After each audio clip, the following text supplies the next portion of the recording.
Welcome back, Vikings, and thank you for joining us on our next installment of Valheim Storytime. If you are joining us for the first time, we are reading from Neil Gaiman's Norse mythology, a modern retelling of Norse myth. Come weather out the storm with Dane, son of Dave, Kylan, son of Kari, and Skelly, son of Scully, as we recall the Norse Creation Story. Hope you enjoy.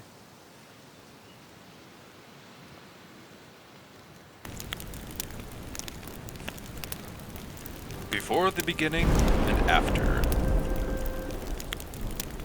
Before the beginning, there was nothing. No earth, no heavens, no stars, no sky. Only the mist world, formless and shapeless, and the fire world, always burning. To the north was Niflheim, the dark world. Here, 11 poisonous rivers cut through the mist, each springing from the same well at the center of it all. The roaring maelstrom called Hvergelmir. Niflheim was colder than cold, and the murky mist that cloaked everything hung heavily. The skies were hidden by mist, and the ground was clouded by the chilly fog. To the south was Muspel. Muspel was fire. Everything there glowed and burned. Muspel was light, where Niflheim was gray. Molten lava, where the mist world was frozen. The land was aflame, with the roaring heat of a blacksmith's fire. There was no solid earth, no sky. Nothing but sparks and spurting heat, molten rocks, burning embers. In Muspel, at the end of the flame, where the mist burns into light, where the land ends, stood Searcher, who existed before the gods. He stands there now. He holds a flaming sword, and the bubbling lava and the freezing mist are as one to him. It is said that at Ragnarok, which is the end of the world, and only then, Searcher will leave his station. He will go forth from Muspel with his flaming sword and burn the world with fire, and one by one the gods will fall before him. Between Muspel and Niflheim was a void, an empty place of nothingness, without form. The rivers of the mist world flowed into the void, which was called Ginnungagap. Over time, beyond measure, these poison rivers in the region between fire and mist slowly solidified into huge glaciers. The ice in the north of the void was covered in frozen fog and pellets of hail, but to the south, where the glaciers reached the land of fire, the embers and the sparks from Muspel met the ice, and warm winds from the flame lands made the air above the ice as gentle and comfortable as a spring day. Where the ice and the fire met, the ice melted, and in the melting waters, life appeared. The likeness of a person, bigger than the world's, huger than any giant there will ever be or has ever been. This creature was the ancestor of all the giants, and was called Ymir. Ymir was not the only living thing to be formed by the melting of the ice. There was also a hornless cow, more enormous than the mind could hold. She licked the salty blocks of ice for food and for drink, and the milk that ran from her four udders flowed like rivers. It was this milk that nourished Ymir. The giant drank the milk and grew. Ymir called the cow Autumla. The cow's tongue licked the blocks of ice. On the first day, only a man's hair appeared. The second, his head. And the third, the shape of a whole man was revealed. This was Buri, the ancestor of the gods.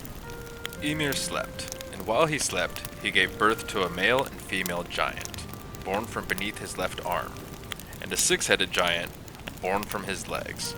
From these, Ymir's children, all giants are descended. Buri took a wife from among these giants, and they had a son, whom they called Bur. Bur married Besla, a daughter of a giant, and together they had 3 sons, Odin, Vili, and Ve. Odin, Vili, and Ve, the 3 sons of Bur, grew into manhood. They saw as they grew, far off, the flames of Muspel and the darkness of Niflheim. But they knew that each place would be the death of them. The brothers were trapped forever in Ginnungagap, the vast between the fire and the mist. They might as well have been nowhere.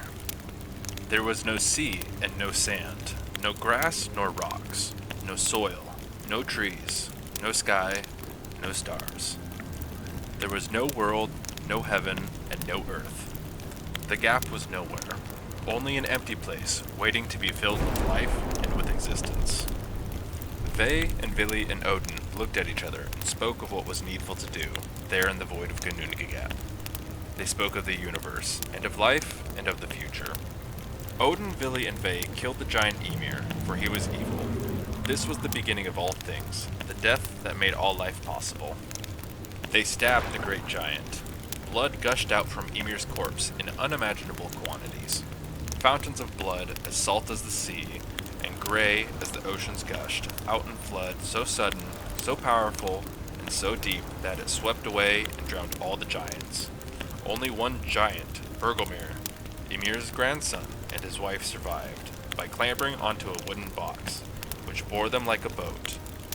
All the giants we see and fear today are descended from them. Odin and his brothers made the soil from Ymir's flesh. Ymir's bones they piled up into the mountains and the cliffs.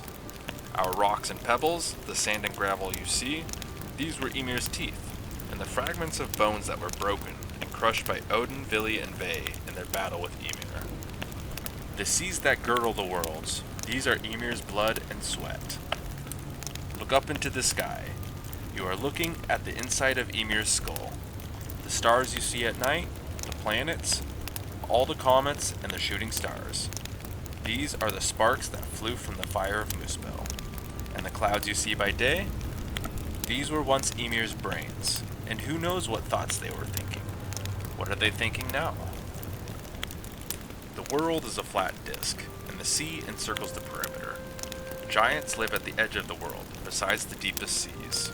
To keep the giants at bay, Odin, Vili, and Ve made a wall from Ymir's eyelashes and set it around the middle of the world. They called the place within the wall Midgard. Midgard was empty. The lands were beautiful, but nobody walked the meadows or fished in the clear waters. Nobody explored the rocky mountains or stared up at the clouds. Odin and Vili and Ve knew that a world is not a world until it is inhabited. They wandered high and low, looking for people, and they found nothing. At last, on the rocky shingle at the edge of the sea, they found 2 logs, sea-tossed, that had floated there on the tides and been cast ashore. The first log was a log of ash wood.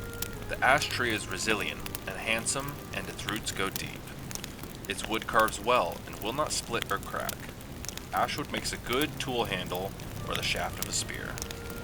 The second log they found, beside the first on the beach, was so close to the first that they were almost touching, was a log of elm wood. The elm tree is graceful, but its wood is hard enough to be made into the toughest planks and beams. You can build a fine home or a hall from elm wood. The gods took the 2 logs. They set the logs so they were upright on the sand, the height of people. Odin held them, and one by one he breathed life into them. No longer were they dead logs on a beach, now they were alive. Vili gave them will, he gave them intelligence and drive. Now they could move, and they could want. Ve carved the logs, he gave them the shape of people. He carved their ears that they might hear, their eyes that they might see, and lips that they might speak. The 2 logs stood on the beach, 2 naked people. Ve had carved one male and the other female. The 3 brothers made clothes for the woman and the man, to cover themselves and to keep them warm in the chilly sea spray on the edge of the world. Last of all, they gave the 2 people they had made names. The man they called Ask, the woman they called Embla. Ask and Embla were the father and the mother of all of us. Every human being owes its life to its parents, and their parents before them. Go far back enough, and the ancestors of each of us were Ask and Embla. Embla and Ask stayed in Midgard, safe behind the wall the gods had made from Ymir's eyelashes. In Midgard, they would make their homes, protected from giants and monsters and all the dangers that wait in the wastes. In Midgard, they could raise their children in peace. That is why Odin is called the Allfather, because he was the father of the gods, and because he breathed the breath of life into our grandparents' grandparents' grandparents. Whether we are gods or mortals, Odin is father to us all. Well, that's going to do it for tonight, folks. Thank you for joining in, and tune in next week as we go over Yggdrasil and the 9 worlds. If you wanted a recap of the story, we're once again rocking out with Brothers of Metal's Embla's Saga. Hope you enjoy! See you in Valhalla. The beginning there was only darkness of ice and mist and smoke. A darkness so completely dark by war and death invoked. Sparkling flames would dare to reach across the arid void and melt the rim of ice and frost that framed it from the north. Oh, the birth of gods, the fall of hosts, O children of the tree. Now listen close and hear the truth of how you came to be. First was a giant, Ymir his name. Then the